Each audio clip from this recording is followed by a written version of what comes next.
There we go. We are back again, working on our series of What is Truth. Again, we are working on point number 6, which is right here.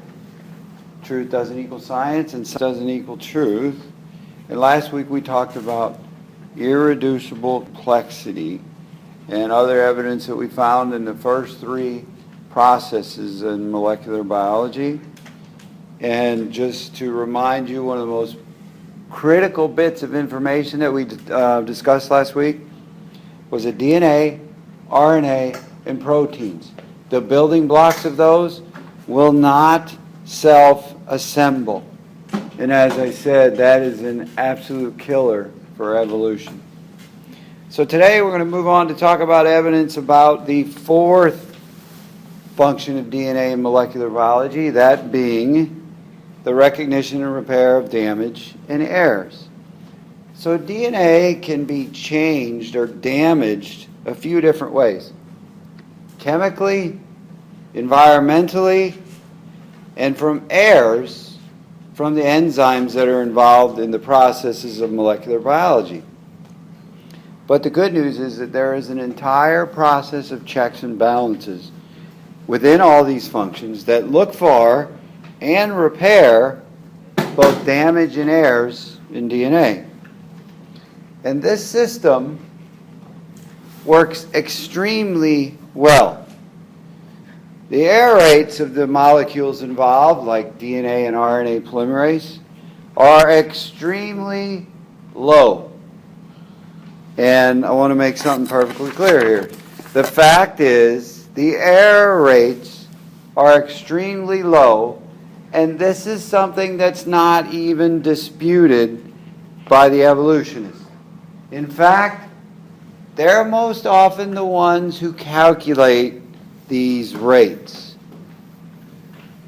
Now, the error rates differ between organisms because there's different molecules involved in different species. But just a brief summary, the highest rates generally are found in viruses, like the ones that cause the flu, which is why those of you who get a flu shot have to get a new one annually. And then the lowest rates are typically found in higher organisms, like us, for example. And I will spare you all the gory details of how they calculate these rates. But the point that I want to emphasize is that even though they vary a little bit across species, the bottom line is that they are very low, and that this is not disputed by the evolutionists. All right. Although these processes function at near perfect fidelity, sometimes errors do still occur. And when errors or damage goes undetected or unrepaired, it results in mutations. So our definition for a mutation would be that it's an alteration in the normal DNA sequence. Mutation is an alteration in the normal DNA sequence. Mutations can be as small as the change of one base in DNA, and they call that a point mutation. Or they can be as large as the gain or loss of an entire chromosome. They can also be the deletion of one base pair, or a section of a gene, or an entire gene, or an entire section of a chromosome, which could include numerous genes. They can also be the insertion of one base pair, or the section, or a section of DNA, or a gene, or an entire gene, or an entire section of a chromosome, which could then include numerous genes. And all these possibilities are critical because a mutation, even as small as one base, can change the protein produced by a gene. One base pair can change the amino acid in that position, which can have surprisingly large consequences for the protein. it can change every amino acid downstream of that base change by throwing off the entire reading frame. Everything is shifted one, and now that changes everything downstream. Because the codons that get read by the ribosomes are done in threes, if you shift that off one, now it's going to be reading a different set of threes all the way to the end of the protein. If you change one base, you could also put in a stop codon, which now the protein gets truncated or cut off at a spot where it's not supposed to end. If it's in a regulatory region, the base change could change the signal in the RNA for which bases are supposed to be cut out and which ones are supposed to be kept. That'll greatly change the protein. Or a change in the regulatory region could change how much RNA and therefore how much protein is made. Are you trying to get my attention? Yes, looks like it. Yeah. What was the Alteration? alteration? Mutation? You missed the fill-in? Was an alteration? Is that it? You're Okay. recording, Huh? right? You're recording. Uh-huh. It's all right. They'll figure it out. Larger mutations can cause entire genes to be deleted or duplicated. And that'll affect either the absence or presence of entire gene products. So you can end up losing genes or have too many copies of a gene. And I also want to point out that mutations are either somatic or germline. Somatic mutations are those that accumulate during our lifetime in cells that are not involved in the production of egg or sperm cells, which then becomes the vast majority of our body. Germline mutations are those that are found in the egg or sperm cells. So it's critical to point out here that only germline mutations get passed on to the next generation. Somatic mutations are not passed on. That's the reason a person can, if they get a mutation that causes a disease, for example, cancer, they could still have children who do not have that disease if it's not in their germline cells.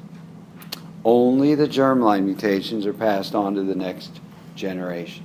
So UTHFR is the germline? I believe that is. Mm-hmm. But whether or not they're passed on to the next generation, sometimes they happen and they can cause harm, like causing a disease. But the good news here, like we said, mutation rate is very low. Mutations are, in fact, rare events. And this is not negotiable. This is not arguable. Mutation rates are low. Even the evolutionists are forced to admit this fact because that's what's been observed. And I'm pointing this out because this is an insurmountable problem for evolution. And I'm going to explain why. In order for evolution to occur, it absolutely must account for new genetic information, which in turn gives rise to new anatomical features, which would accumulate and eventually produce new species. So please get this. Mutations are the basis of the theory of evolution. To create new species, you must have new genetic information. And to get that new genetic information, it must come from within the DNA. So to do that, there has to be a gradual change in the DNA and a gradual accumulation of mutations. So I like to say that mutations are the voodoo of evolution. However, even the evolutionists themselves admit that the mutation rate is far too low to account for any of this. But here's the thing. Even though they admit that the mutation rate is too low to account for evolution, they still assume that it did. They believe evolution happens through gradual accumulation of mutations in DNA. But they also admit that evolution could not occur at an observable rate because the mutation rate is far too low. Please get this, folks, because this is called denial. And what I want to do now is I want to show you some quotes that emphasize this denial. On the American Phytopathological Society website, they provide a simple model for calculating mutations, which, like I said before, I'll spare you from that. But after their calculations, they state the following. This simple model should convince you that mutation is a very weak force when it comes to changing allele frequencies. But then in the very next sentence, they state this. But mutation is very important for introducing new alleles, new DNA sequences, into populations. And again, this is a great summary of the belief of the evolutionists. The mutation rate is too low to account for evolution. We admit it. But the mutation rate must be high enough to account for evolution. Did you get that? What? And yeah, did they just say what I think they said? And the answer is, yes, they did. And not only that, they say it all the time. Let me give you some more examples. Basically, they just want you to hear the first part of the conversation. That is pretty much the truth. That's right. Dr. John Kimball, who's a biology teacher and the author of the General Biology textbook, as well as other textbooks that are used in cell biology and immunology classes. He has a website called Kimball's Biology Pages. And on his website we read this. Mutations are rare events. This is surprising. Really? Why is that? Because he and all the other evolutionists know that the mutation rate is too low to account for evolution. It's surprising to them because it destroys their foundation for their theory. Yet they still choose to stick by it.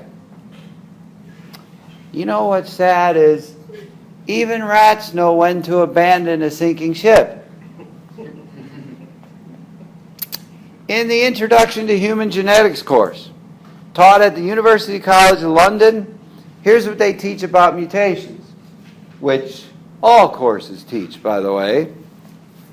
Mutation is the alteration of DNA sequence, whether it be in a small way by the alteration of a single base pair, or whether it be a gross event, such as the gain or loss of an entire chromosome.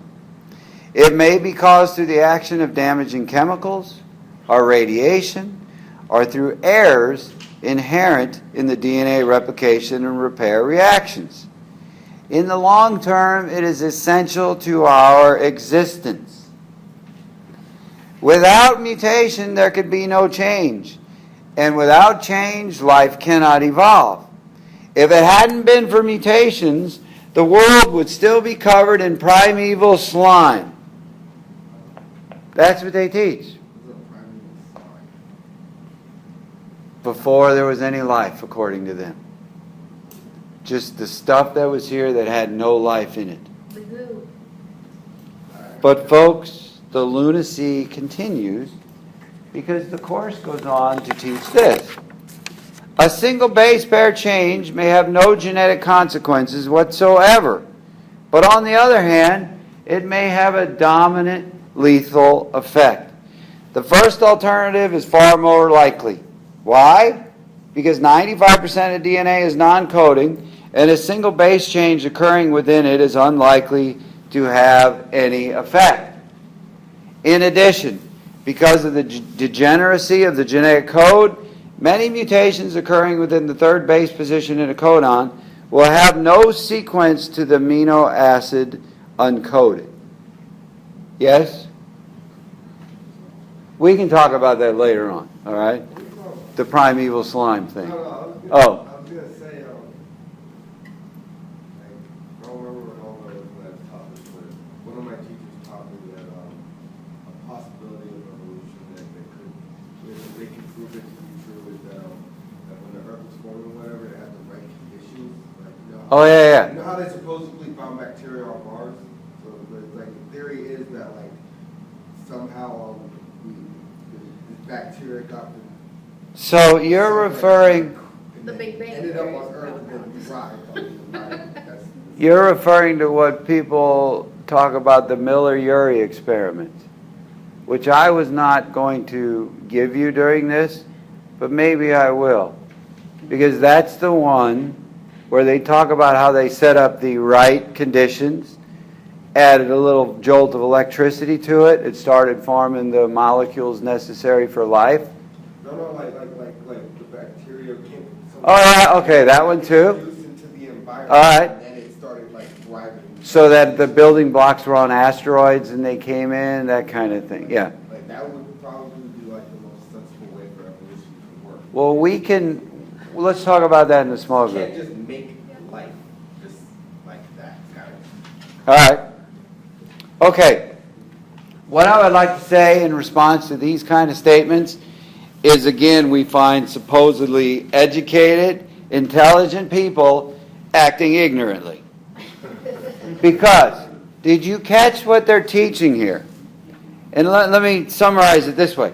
Not only is the mutation rate too low for evolution, but the types of mutations that occur, that which has been observed, drop the rate even lower than it already is. So here we go. The types of mutations drop the rate even lower than it already is. And as they correctly stated, most mutations don't even have a genetic consequence. Most mutations don't do anything because they're not in spots in DNA that they impact anything. Most of them don't have a genetic consequence. As Dr. Kimball points out, should we be worried about such spontaneous mutation rates? Probably not. Most, as much as 97% of our DNA, doesn't encode anything. With our high proportion of what they call junk DNA, many mutations will occur in regions that will have no effect on our phenotype.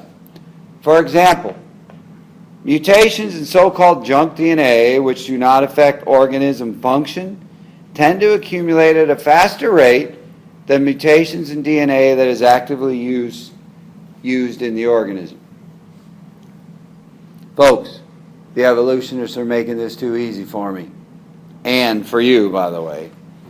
In order to account for evolution, the mutations must be what are called gain of function mutations. They must create new forms. Hence the term gain of function. We gained something new. They must create new limbs, wings, feathers, ears, eyes, lungs, etc., etc., etc., to include everything we see in life. They must create new information. A new function and a form from new information must be the result of mutations for evolution to be plausible. But as our evolutionist friends have already pointed out, the first problem we have here is that most mutations occur in regions that have no genetic consequence. So what that means is the mutation rate that could impact evolution now drops even lower than the rate which is already too low. But it doesn't stop there, folks. As I said, the mutations to be passed on to future generations have to be in germline. only germline mutations are passed on to the next generation. Like I said, somatic mutations are not passed on. So now the mutation rate that could impact evolution drops still yet another order of magnitude lower than which is already too low.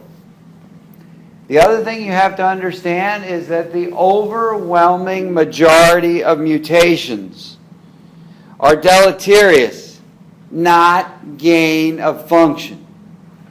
Mutations almost never create a gain of functions. They cause damage and they destroy functions. So mutations almost always are bad things. They are almost always destroying and not creating. So what happens here? The mutation rate that could have an impact on evolution, still yet another order of magnitude gets dropped than what is already too low. And moving along, we have to point out mutations are random. They're not targeted or directed in any way. Now, there are some hot spots within the genome that occur. But again, these are the ones that are causing destruction, and they're detected in diseases. It's not like mutations are continuously piling up where they're needed to be for evolution. So the mutations occurring where needed to enact all the gross changes that are needed for evolution, all the new forms, will now happen even less frequently. So yet again, the mutation rate that could possibly impact evolution drops yet another order of magnitude lower than what is already too low. How about this one? The mutations must be within coding regions, the parts that actually create protein. To gain a new form or a new function, you have to change the protein being created. But, as our friends pointed out, 95 to 97% of the mutations are not in coding regions. And a coding region mutation can be in one of the three positions of the codon that is translated by the ribosomes. And some of those positions can be neutral. And changing them doesn't change the amino acid. So there it has to be in a position that actually changes the amino acid. So once again, the mutation rate that could have an impact on evolution drops yet another order of magnitude lower than what's already too low. And then we have to point out that there has to be lots of mutations. So many that they have to account for all the newly acquired genetic information that exists in every species of plants and animals on the planet. That means there has to be billions and trillions and maybe quadrillions of them, all creating new forms and new functions, new information. Furthermore, due to irreducible complexity, which we talked about last week, all of those billions and trillions of mutations have to be occurring simultaneously because of irreducible complexity. We have to be gaining new functions simultaneously. Hopefully, folks, you see the problem that evolution has here. It's simply not possible with the mutation rates that are observed, even without adding in all the other stuff I just reviewed. But when you do add that in, and there's some other points we could bring up which I didn't mention, the actual mutation rate that could impact evolution is many orders of magnitude lower than what's already too low. So not only can you say that the mutation rates are too low, you can't even say that they're not in the same ballpark, because you'd have to say they're not in the same galaxy, or maybe even the same universe as that which would be necessary for evolution. Now, since the evolutionists try to convince us that this is how we and everything else all got here from the very first cell, you would think that they would have tons of examples of how these new gain-of-function mutations came about, right? In fact, they must be able to account for everything unique in life. All the unique forms, all the unique features, all the unique species. Everything has to be accounted for. But once again, we have a problem, because the evolutionists have no data here. Back to the Introduction to Human Genetics course, on their website, it says this. This is what they teach, as well as all the other secular science classes. Here's what it says. It is possible to imagine that by mutation a gene might gain a new activity. Perhaps an enzyme site might be altered so it develops a specificity for a new substrate. That this must be so is self-evident. How else could evolution occur? Examples in human genetics of genes with two such different alleles are rare. And the only example which I can think of is the A and B alleles of the ABO blood group gene. Rare. But then the course boldly goes on to say this. There are many examples from human evolution, however. But the evidence that they've cited here, folks, is one family of enzymes with different substrate specificity. So let's back up here for a minute. You can only come up with one example of how a mutation might create a new gene, and then you say it's self-evident. And then you say that evolution gives us the evidence that we need from gene families with different enzymes specificities. Please understand, folks, this isn't science, this is comical. This is laughable, because every single human gene, as well as the genes of every other higher form of life, all the plants, everything that we see out there, all the species, etc., must be accounted for by evolution in order for it to be true and for life to have evolved from lower forms of life. Please understand, this is an absolute joke. Think about this for a minute. Every bit of genetic information needs to be accounted for, and they cite two enzyme specificities. That's their evidence. You have to be able to not only cite enzyme specificities, as I said, you have to be able to cite all the genetic information in all the species, in all the plant and animal kingdoms that are out there. Hopefully you see how idiotic this is for them to try to say that this is evidence. Like I said, it's comical. It's not science, it's comical. And before, speaking of it not being science, there's one more point I want to make today before we close. In order for something to be considered science, to be termed science, it has to be based on empirical and measurable evidence. You must be able to experiment and observe the data generated. This is the whole crux of the scientific method. You have to be able to experiment and observe the data generated. You have to be able to test a hypothesis and generate data that applies to it.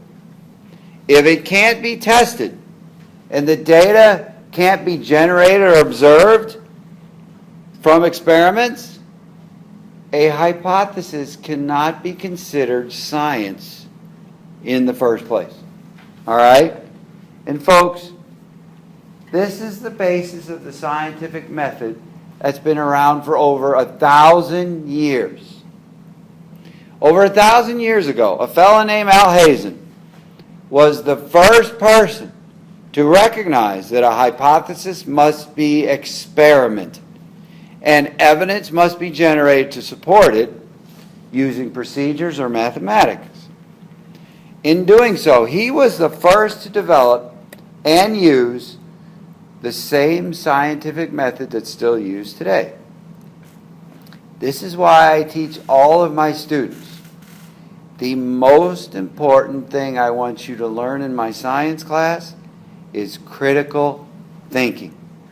That's where you check the data themselves. You listen to what the data say and not what people tell you the data say. So I teach all my students to think critically and for them to always say, show me the data. That's the one thing that they say all the time in class, and it makes me very happy to hear them say that. Show me the data. So let's apply that to what we're talking about here. Evolution says one critter evolved from another over millions or billions of years through a random and gradual accumulation of genetic mutations.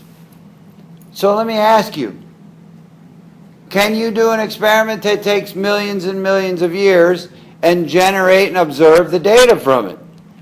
People are laughing, and you should be, because this is laughable. Because of course you can't do that. It's not possible to generate empirical data on an experiment that requires millions and millions of years. Everybody get that, right? Okay. What that means for us is that evolution simply does not measure up to the scientific method. And therefore, it cannot be considered science in the first place. And this is yet another reason why I call it pseudoscience, because it is not science. And furthermore, it's only after a hypothesis has generated enough data in its support by numerous other scientists can it then become a theory. But what a shocker. This is not what we see when it comes to evolution. Evolution has been knighted, as I like to say, as not only a theory, but as supposed truth, without even being able to be subjected to the scientific method and without the generation of any empirical data. And all this tells us one thing, that evolution is agenda-driven and not data-driven. And that's where we're going to end today. And I'm going to pick it up next week by explaining an enormous area of deliberate misconception, fraud, and outright lies used by the evolutionists. And that is the difference between mutations and naturally occurring genetic variation. That's what we're going to discuss next week.